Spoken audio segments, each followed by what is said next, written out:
I have been writing and grant services business for about 10 years and work as a consultant helping small nonprofit organizations with grants and development work. The purpose of this webinar is to provide tips and guidelines that will help GPA mentors get the most out of their mentee relationship by having a vibrant dialogue going and while also staying on task and helping the mentee move forward with their goals. So, style. We're all human and we all have different styles of communicating as mentors. The idea is to use your own style that you feel comfortable with while maintaining that structure that's needed to progress forward.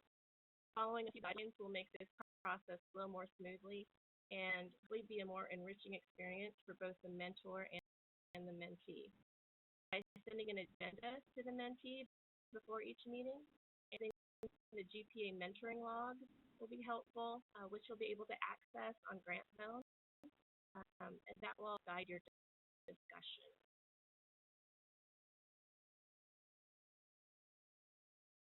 So going stages. As with relationships, there will be stages of development with the mentor-mentee discussion. For the purpose of this webinar, we'll talk about 4 stages. Introduction, mapping it out, the good stuff, and wrapping it up. So stage 1, get to know you. Basically, just like the bullet point state, the time to get acquainted, to nail down some of the basics and identify some of the mentee's goals. Mapping it out will be to help create a mentoring plan. Using the GPA mentoring log as a guide. The good stuff will be discussing progress along the way, discussing setbacks and new challenges, and really using this time to brainstorm. Stage is the wrap, or is it? It's time to evaluate the relationship after about a year and how or whether to proceed. So stage 1, introductory meeting. The introductory meeting should occur after you receive your mentor match, and you could send an email or a phone call to set up that first meeting. An agenda, so you have a guide to keep the conversation flowing, and the mentee will have a better idea of knowing what to expect. This is really your time to get acquainted. Share information about employers, about your job description, about your education, grant experience, career goals, and hobbies. And leave some time for mentee questions as well. Again, this is really to get to know you time. So, want to establish also during this time how you plan to meet in the future. Will you continue by phone or Skype, face-to-face? And also, you set a time limit for your sessions, so you can really keep your discussion pointed and not let them get off track. It will also help us how you'll provide your feedback. Let the mentee know, for instance, that you're either open to questions anytime, by phone, by email, or maybe you prefer a more structured way of doing things, and maybe you set a time during your meetings for questions and answers. The last point, intro meeting, should really be determining what the mentee is looking to gain from the relationship. So time, at this point, you need to identify initial goals, action items to begin working on. It's on time whether you'll get to this in the intro meeting, but at least determining the initial goals would be a good first step. Stage 2. After the initial introduction and goal setting, the discussion should turn to developing a plan, creating that plan with action items. Again, using the Mentor log for planning will help you stay focused and should be helpful to assist you with both staying on the page, so you both have the same expectations. This is an example of how the document looks. The access again on Grant Zone, or create your own, something that works best for you. Taking note discussion will help you stay on track as you move forward.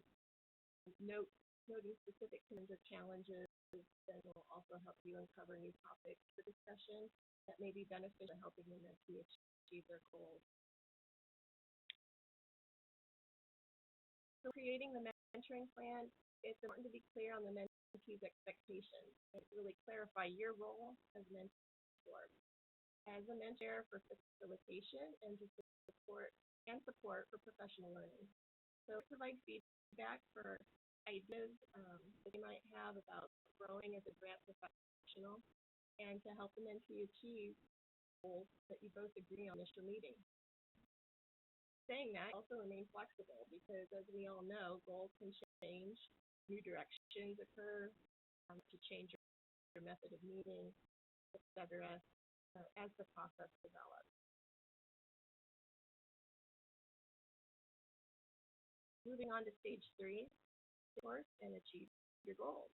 So you take time to get to know each other and you determine what you want out of the relationship, and you started to map an initial course for getting there. So now discussion on track will involve encouraging the mentee to report on progress during your meeting, discuss unexpected challenges or setbacks that have occurred, maybe necessary to determine action items, depending on if goals change or if things are altered as we move along. You really want your experience as a grant professional to provide this feedback and get that mentee on issues that you need to research better. You're not going to answers to everything. Discussion during stage should really involve brainstorming on both your parts as the new goals, action steps, and new challenges arise. This experience should be experience for both of you. Both the mentee will be able to access Grant mentors and mentees discussion board as an additional resource.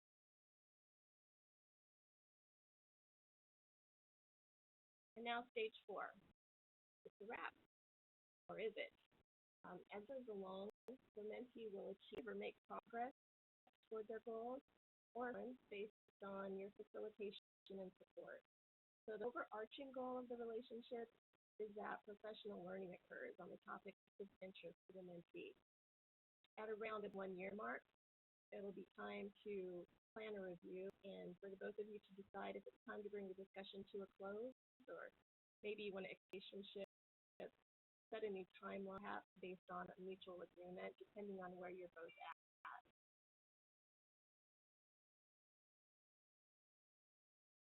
So using your own experience to get discussion flowing, following the guidelines in this presentation to provide just a basic process structure, help you keep your discussion on track, and hopefully with a rewarding professional learning experience for both of you. Know each other, identify expectations and goals, make a plan, communicate progress and challenges along the way, provide feedback, and to wrap it up. At the end of the presentation, I just want to say a big thank you for being part of the GPA mentoring program and providing your experience and expertise to other grant professionals. We all need to inspire us to do better than we know how, and you can be that inspiration to others as a GPA mentor. And don't forget mentor-mentee discussion at Grant Zone to ask questions, gain additional information, and connect with others who are also interested or perhaps participate in the mentoring program. So thanks again, and have a great day.